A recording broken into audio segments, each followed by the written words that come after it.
J.I. Packer. J.I. Packer was a very influential Protestant theologian in the 20th century. He's recently died in the last couple of years. J.I. Packer came by way of the Anglican Church in England and ended up in British Columbia. And he was a prolific writer, a great theologian, from a conservative Protestant perspective even in the Anglican Church. And when the Anglican Church began to lean toward modernism, and when they began to accept same-sex marriages and the ordination of gays and lesbians, J.I. Packer parted with the Anglican Church in Canada and was actually ordained by a conservative Anglican church in South America. I believe I've got the last part of that correct. But J.I. Packer said something very interesting. He said, historical exegesis is only the preliminary part of interpretation. Application is its essence. Exegesis without application should not be called interpretation at all. And we're talking about translating into action what we read, translating into action what we believe about Jesus. And what he's saying is that it is one thing to interpret the scriptures with our minds and with our lips, but it is altogether another thing to interpret the words of Jesus with our hearts and with our lives. And that's one of the things that I've been trying to emphasize in this presentation of the Beatitudes. And I'm constantly asking myself, and I ask of all of us, what good does it do to know Jesus, to know what Jesus said, if we fail to integrate what he said and do what he said? That's moving us into an entirely different realm of living. Not just knowing what he said, but doing what he said. Not just knowing how he lived, but living how he lived. And this is the real crux of the matter. Remember that I mentioned that the fruit of the Spirit that we read about in Galatians chapter 5, verses 22 and 23 is one singular fruit with an assortment of parts, and yet is still that same fruit. We can't say, well, okay, I'll be joyful, but I'm not going to love my neighbor. No, that don't work. I'm not going to, we can't justify our Christianity by picking and choosing the parts that are less offensive to us. We have to take it all. We have to believe it all. We have to live it all. And it's the same thing with the Beatitudes. It's easy to read the Beatitudes and reject them because we don't want to do them.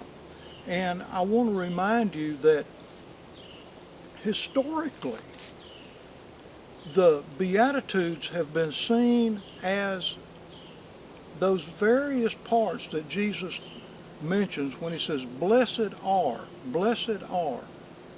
Those various blesseds are all part of the one and the same diamond, various facets of the same diamond that are the character traits of those who receive Christ into their lives and sincerely, earnestly integrate his teachings and follow him.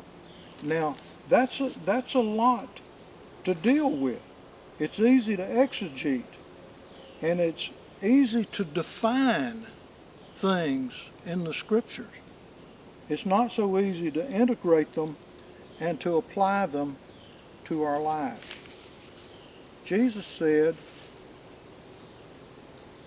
in this next verse, he said, blessed are they, or blessed are the peacemakers. I almost got ahead of myself. Blessed are the peacemakers, for they shall be called the children of God. Blessed are the peacemakers. Peacemakers are the instruments of peace. That's who we are. I'm reminded of the prayer of St. Francis. It's hard not to think about St. Francis when we start talking about peace and living as a peacemaker according to the Word of Jesus. And St. Francis, the St. Francis prayer where he said, Lord, make me an instrument of your peace. Where there is hatred, let me sow love. Where there is injury, pardon. Where there is doubt, faith. Where there is despair, let me sow life. Where there is darkness, light. And where there is sadness, joy. Peacemakers take active steps to make peace.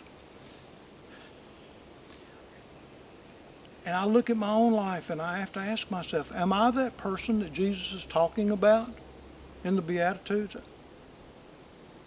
I try to be a peacemaker. And it's harder and harder in this world we live in to live as a peacemaker because people just simply want to fight. People want to argue.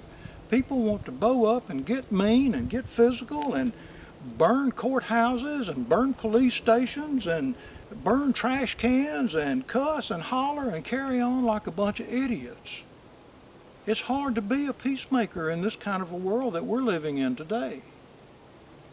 And James tells us, he says in 3:18, he tells us that the fruit of righteousness is sown in peace by those who make peace. The fruit of righteousness, that word righteousness, so many times in the Dewey translation is translated justice. Let me read it in the words as the Dewey is translated. James tells us that the fruit of justice is sown in peace by those who make justice. We're not talking about justice as in having a bunch of laws written down that have to be followed meticulously. We're talking about living a just life, a life that does not cause any other human being any kind of personal injury, whether it's physical injury, emotional injury, or spiritual injury. We live a just life that refuses to injure another human being in any shape, form, or fashion, whether it's by our words or whether it's by our fist, whether it's by whatever. 1 Peter tells us to turn away from evil and do good. Seek peace and pursue it. How do we live? How do we become an instrument of peace? How do we become someone that is called or known as a child of God? Blessed are the peacemakers. They will be called the children of God, Jesus tells us. How? There's only one way. There's only one way to become an instrument of peace, and that is to die to ourselves. Plain and simple. No bones about it. We have to die to ourselves. Paul said, I die daily. Every day I wake up and I look at this person that I was, this person that I could again be, and I crucify that person. I die to myself in order that I might live unto Christ. The second part of St. Francis's prayer when he said, Lord, make me an instrument of peace, that rather than bringing injustice into the world in any shape, form, or fashion, I bring justice. He says, O Divine Master, grant that I may not so much seek to be consoled as to console, to be understood as to understand, to be loved as to love, for it is in giving that we receive, it is in pardoning that we are pardoned, and it is in dying that we are born to eternal life. Let's die to ourselves.